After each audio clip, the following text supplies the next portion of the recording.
160.000 personas. En vigor el impuesto a bebidas azucaradas y alimentos ultraprocesados en Colombia, que ya tiene experiencias internacionales. La doctora Lorena Rodríguez está en Chile.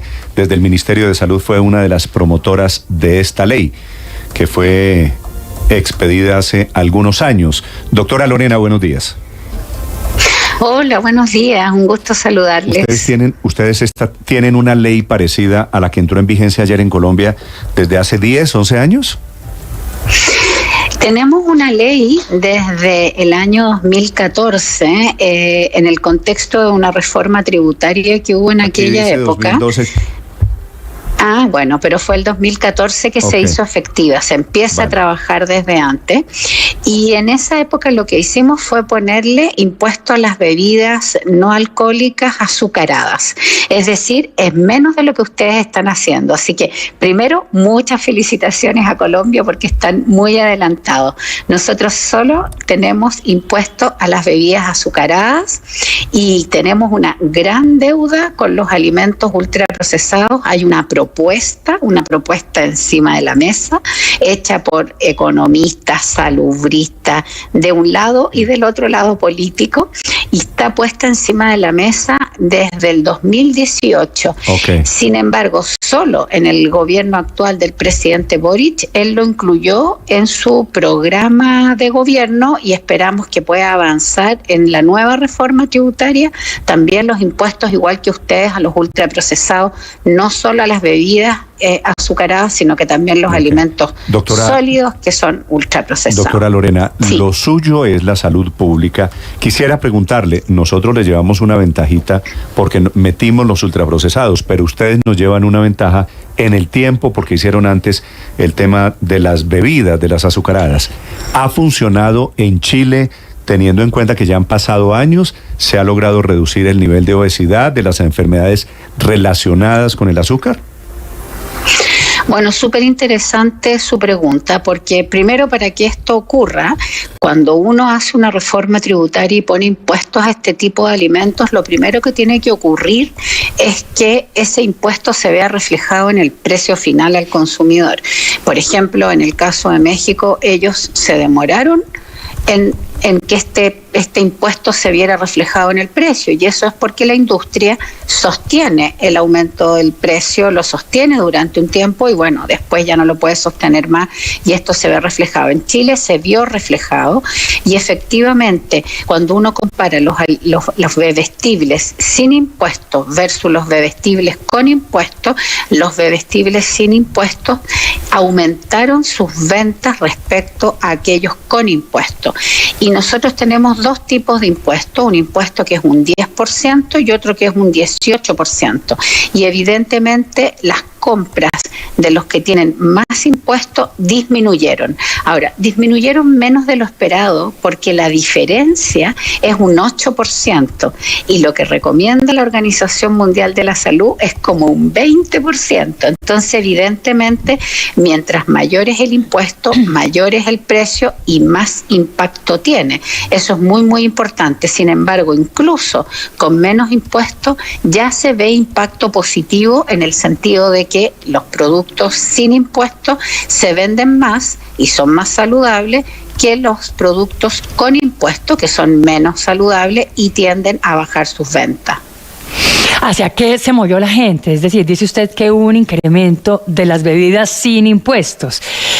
¿Qué hizo la gente? Exacto. ¿Dejó de consumir ciertas gaseosas para empezar a consumir qué?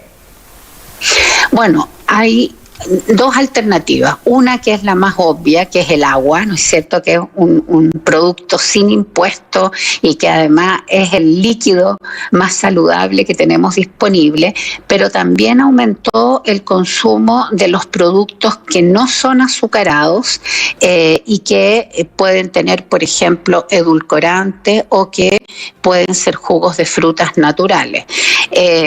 Ahí solo quiero hacer una salvedad, que lo que motiva el impuesto es en las bebidas azucaradas es que se cambien por agua, ¿no es cierto? Por ejemplo, en el caso de México, ellos pusieron el dinero recaudado en las bebidas con impuestos en aumentar la provisión de agua en todo el país. Y eso favoreció, o sea, hay un complemento ahí, favoreció que el consumo de agua aumentara. En el caso de Chile, los impuestos no pueden ser marcados y por lo tanto no pudimos hacer lo mismo, pero igualmente al evaluar los líquidos sin azúcar, el agua aumenta y también aumenta el consumo de los productos que no tienen azúcares y que lamentablemente son reemplazados por aditivos y que son químicos, y tampoco esa era el objetivo de la reforma, ¿no es cierto? No es cambiar un ultraprocesado por otro ultraprocesado, sino que cambiarlo por productos más frescos y naturales como el agua. Doctora Lorena, estoy viendo que en Chile intentan pasar una nueva reforma tributaria con impuestos saludables adicionales. ¿Eso puede ser exitoso? ¿Puede avanzar? Sí, efectivamente nosotros estamos en un proceso que tengo que decir que no ha sido fácil, de una nueva reforma tributaria, y esa reforma tributaria incluye los impuestos que llamamos impuestos saludables o impuestos no recaudatorios o impuestos protectores de la salud, donde está incluido los alimentos que tienen nuestro etiquetado alto en energía, calorías, azúcares, grasas saturadas y sodio, sal, y eso efectivamente todos los estudios internacionales muestran que es una medida altamente efectiva, porque el precio determina, no es el único determinante, pero determina de forma muy importante la conducta de compra y consumo de las personas y de las familias. Entonces, ponerle impuesto a un alimento no saludable y ojalá subsidiar el de los alimentos saludables es lo que ha mostrado mayor costo-efectividad para cambiar el consumo. Ahora, para que el cambio de consumo se vea reflejado en un cambio de peso poblacional, no estoy hablando de cada individuo en sí mismo, eso requiere que pase mucho más tiempo y también requiere un conjunto de políticas, pero si son ustedes múltiples los si factores. Ustedes ya llevan 6, 7 años con esta ley, Sí. ¿No han sido suficientes estos 7 años? Bueno, los resultados de la encuesta nacional de salud nueva todavía no están disponibles, pero sí están los de los escolares, y en los escolares por primera vez se tiende a ver un aplanamiento en la curva. No quiero ser exitista porque esto hay que mirarlo en el tiempo, pero por primera vez en la población escolar, que tiene unas cifras de obesidad que son bastante terribles en todo caso, pero por primera vez se ve un aplanamiento. Lo que uno espera es que este tipo de políticas públicas impacten primero en los niños y más tardíamente en los adultos, porque los adultos ya tienen consolidados sus hábitos y su ¿Cómo le dicen metabolismo. ustedes en Chile a las gaseosas, refrescos? No, le decimos bebidas gaseosas. Ok. Es para que me entienda la siguiente pregunta. Es que el presidente Petro tiene la teoría de que este impuesto, la creación del impuesto, porque aquí como estamos en la polémica, ¿a quiénes afecta? El presidente dice no afecta a los vendedores de las tiendas de barrio, sino afecta a quienes producen las gaseosas. ¿Eso es cierto?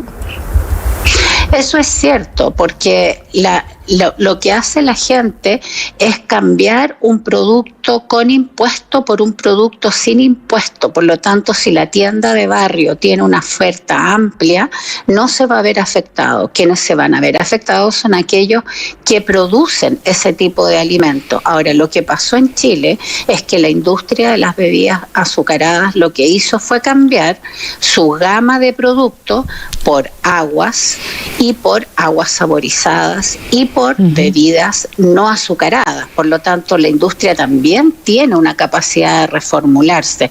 En la práctica, por ejemplo, aquí había habido mucho susto, mucha amenaza de que iba a disminuir la productividad, que iba a haber cesantía, y los estudios muestran que nada de eso ocurrió, porque la industria tiene mucha capacidad de reformular, y al reformular entonces la oferta para los almacenes también aumenta. O sea, es que no se vio impacto económico, y en cambio sí se ve un impacto en términos de ventas de ese tipo de productos, y uno espera que esto se va a traducir en mejor condición de salud para la población. Sí, doctora Rodríguez, pero hace usted énfasis en que la gente lo que hace es que se mueve de un producto con impuesto a un producto sin impuesto. Y por eso quiero conocer su opinión sobre lo siguiente. Aquí lo que pasa es que dejamos excepciones. Quedó, por ejemplo, sin impuesto el arequipe o el dulce de leche, el salchichón, la mortadela, el pan, las obleas, los bocadillos. En fin, vamos entonces a ver que la gente va a dejar de consumir brownie para ponerse a comprar oblea que quedó sin impuesto, por ejemplo, o va, por ejemplo, a dejar de consumir la salchicha que quedó con impuesto y se va a pasar al salchichón que quedó sin impuesto. En últimas, es un tema de bolsillo más que un tema de salud. Bueno, es bien interesante lo que usted dice. Primero tengo que decir que las hipótesis son múltiples.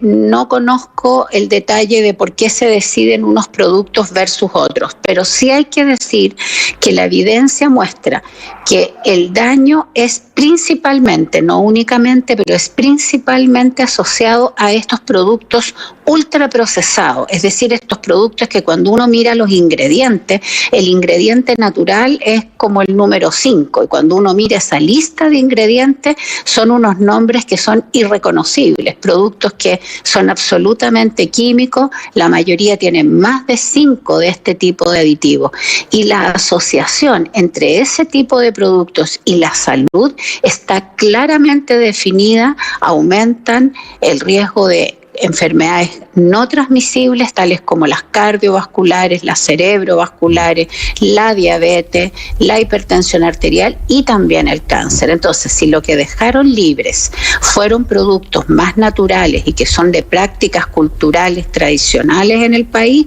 es posible que igualmente se vea un impacto positivo en salud.